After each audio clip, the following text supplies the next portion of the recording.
the truth about astrology, human design, the gene keys, and any other cosmic guidance systems. I thought I just had to Google it, how to call these tools. I'm gonna keep calling them tools on this video, but apparently that's the right way to call them.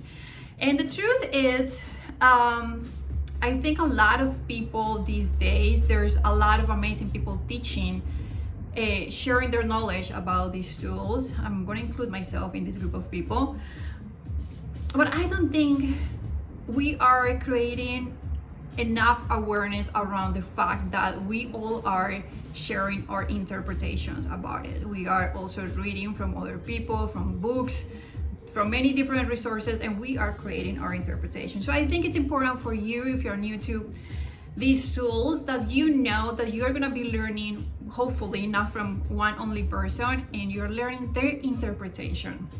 So I wanted to start the video by saying that I'm gonna share a little bit on about how to learn about these tools, how to apply them, and some of the main benefits you can receive from them in your life. How to learn about these tools.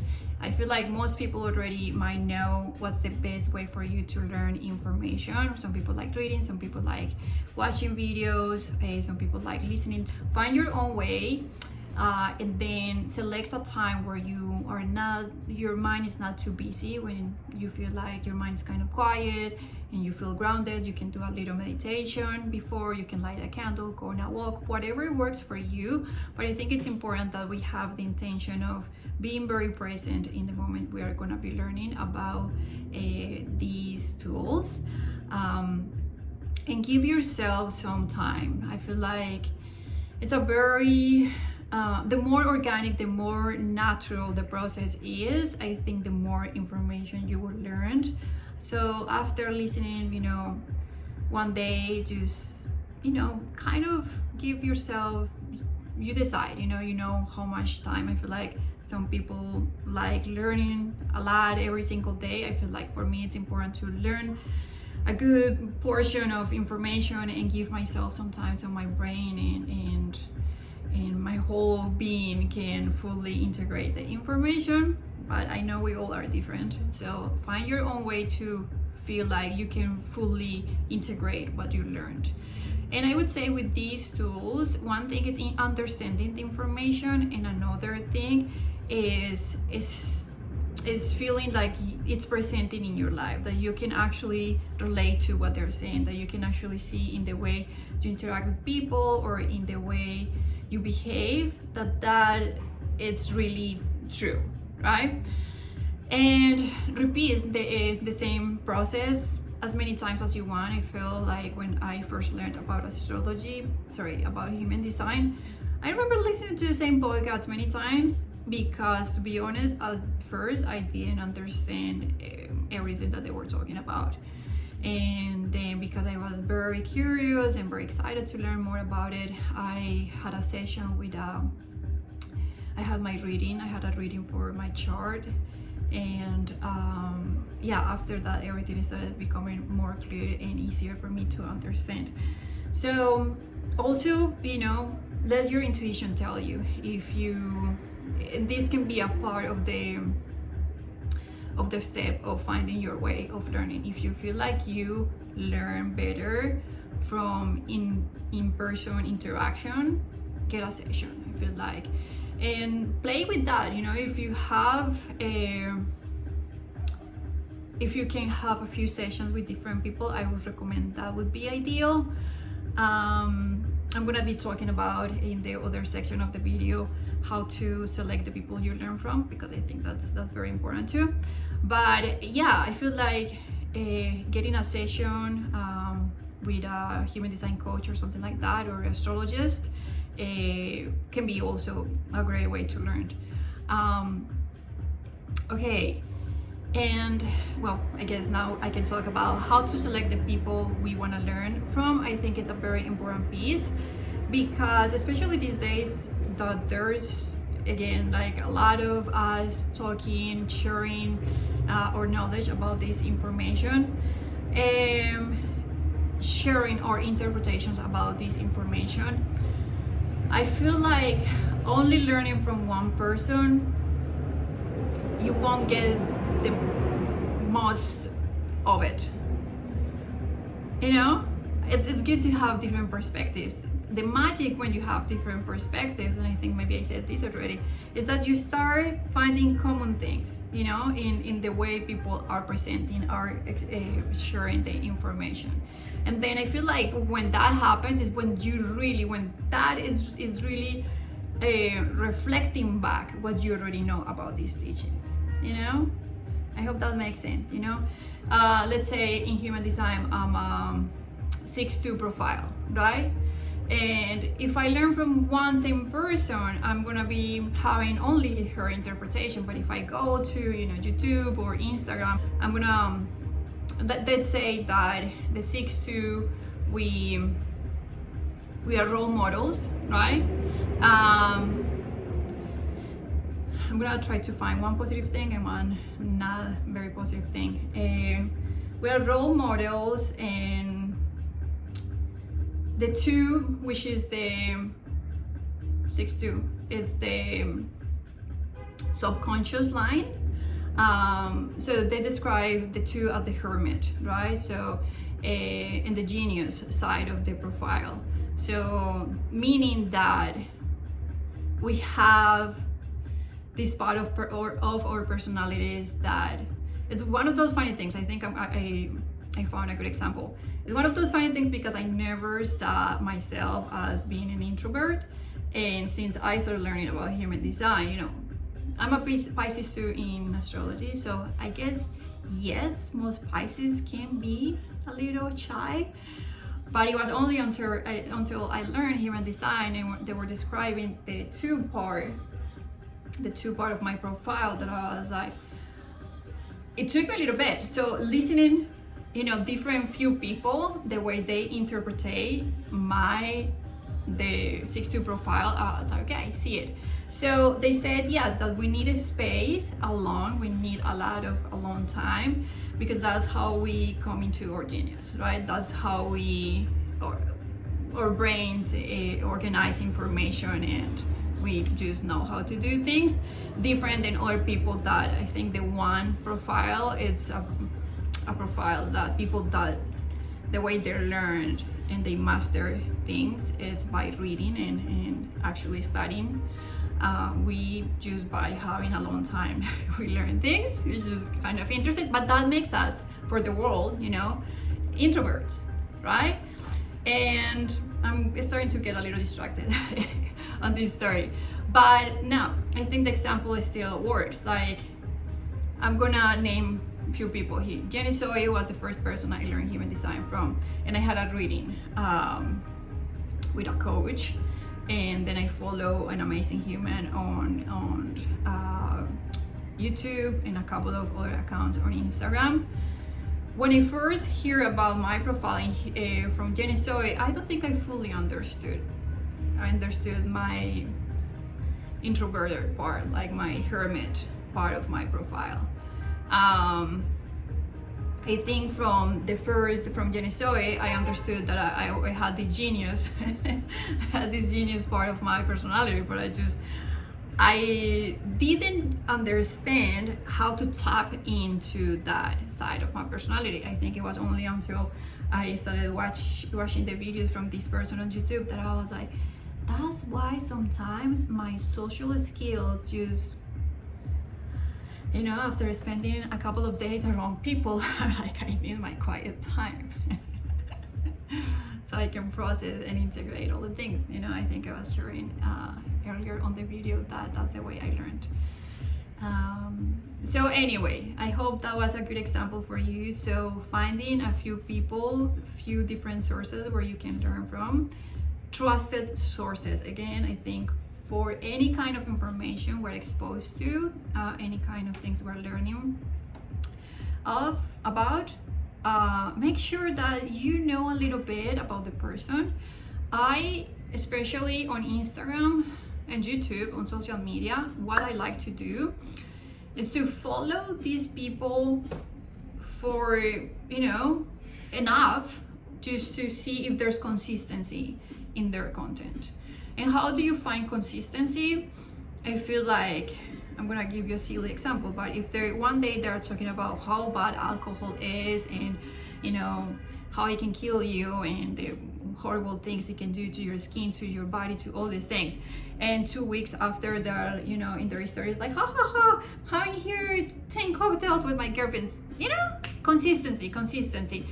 It's very important. I would say be aware that there is when ChatGPT can do a lot of things for us these days. So there's a lot of people that are using, and maybe if you're interested, comment below. I'm happy to show you how I can use ChatGPT to know a lot of things about my chart in human design and astrology. Everyone can get access to that, and that doesn't mean that these people have integrated what they're teaching, and that doesn't mean that these people are honest with their interpretations, you know. So be aware of that. Make sure you really trust. Let your intuition also guide you in knowing who to trust on social media or anywhere that you're learning from. I think another good tip I can give you is that these people they have neutrality in the way they describe things, that they're kind of judgmental in the way they describe energy. That's a no. Human design, astrology, these tools are not to judge people, to say that something is bad and something is wrong. It's to describe the nature of things.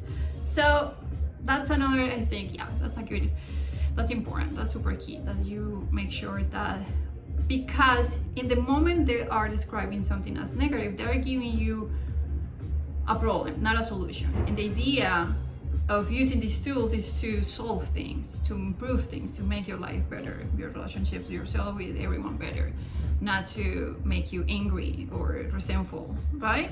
I hope that's making sense too. Okay, and now we can go in how to apply these tools in your life. And I think I want to also express, which is very important, especially if you are new to human design astrology, any kind of cosmic guidance systems. I want you to know that we are not only these tools. These tools are amazing, and again, they are tools to improve many areas in your life, but humans, we are a mix of, we can say, these tools with everything we experienced in life, everything we're exposed to. So I like to think that these tools can show us, teach us the forces that rule us, but only rule us, you know. We still can choose how to respond, how to take action in life, what decisions we want to make. It's all in our hands. Another way that I like to think about these tools is that they tell us the ingredients. This is a good metaphor. It tells us the ingredients we are made of. And then, as we all know, there's chicken soup in South America, there's chicken soup in the United States, there's chicken soup everywhere, and it's always going to taste different. So these tools tell us the ingredients, but then we have the environment and we have the weather, right? So we all are a mix of things. And a good example of this is, I had a roommate years ago, and I'm always very passionate. I'm always curious to, you know, learn from everyone's energy types. And I remember we found out that she was Aries. And right away she was like, well, I don't identify as an Aries. Like, whatever they describe about Aries, it's like this very strong personality, and I don't feel like I am like that at all. And then it was only, you know, even recently that I was reflecting about that story, and this is what happens a lot of the times. And I feel like people that are not into astrology make a lot this question. And it's like, okay, yes, sure, I'm a Leo, but I'm not like anything they describe of the energy. And the thing is that because we are the weather and we are the environment as well, we are not only these tools. A lot of the times what happens is that the weather and the environment conditioned us to not be who we authentically are, which is a little painful to say it. I'm sorry if that hits home for you, but yeah, a lot of what we learn from our families and society, school, religion tell us that we need to behave in this way. So in the case of my roommate, she is the typical, we can say, the good girl. Yes, really nice, very kind, always knew what to say to everyone, always knew to, you know, make everyone feel good about themselves. But if you think about Aries energy is a very direct and authentic energy. You know, Aries energy is not trying to make people feel good about everything if they don't think they are really good about those things, right? It's like Aries is the most authentic energy of the zodiac. So Aries is just gonna say whatever they think right away when it's in, you know, integrated, when it's on its neutrality. That's, you know, the expression of the Aries energy. So yeah, know that, you know, if you're new to these tools and you feel like that way, that you're not fully what they describe, what they say about your energy type, with all my heart, all my empathy, know that you can embody these energies if you're called to learn about it. You can definitely do it. It might take you a little time until you learn what are the things that you learned from society that are not aligned to who you truly are. And there's a lot of things these days that you can do.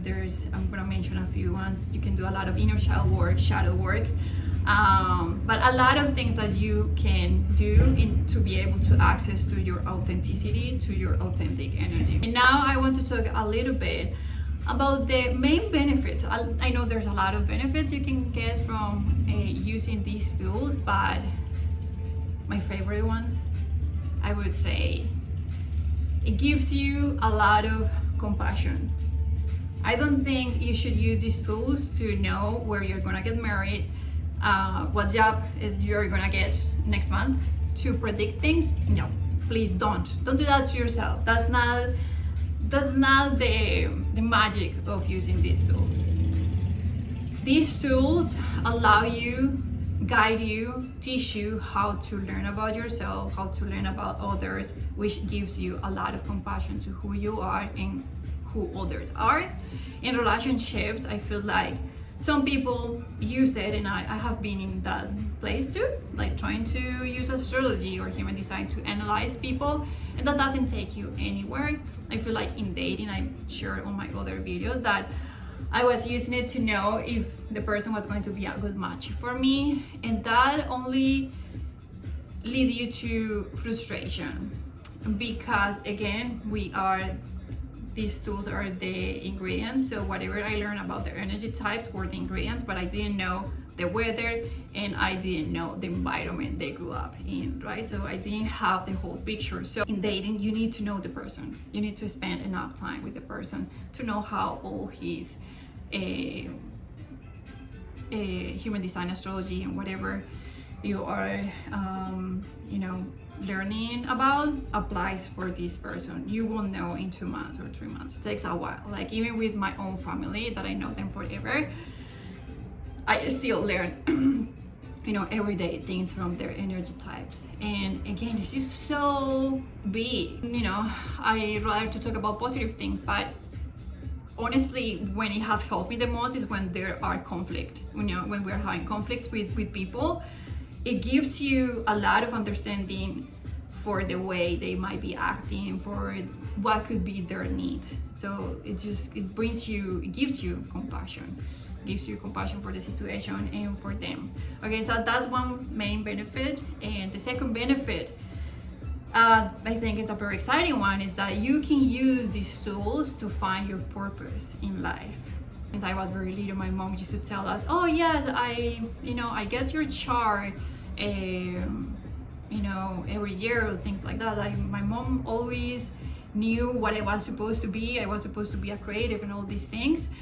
And the older that I get, I see that it's just extremely accurate to the things that I had, that I decided to do in my life, the directions I decided to go in my life. So know that if you are in that place, trying to, find a purpose, if you are feeling that call, you can use these tools. And by practicing all the things that I've been teaching you, little by little, you will find the clarity how to follow that purpose. And overall, I would say, yeah, it just helps you to become more authentic, to embrace your authenticity, your nature, your wild, authentic nature. So that's all for today. I hope you guys learned something from this video. Thanks so much for watching. I hope to see you on my next video. Peace and love.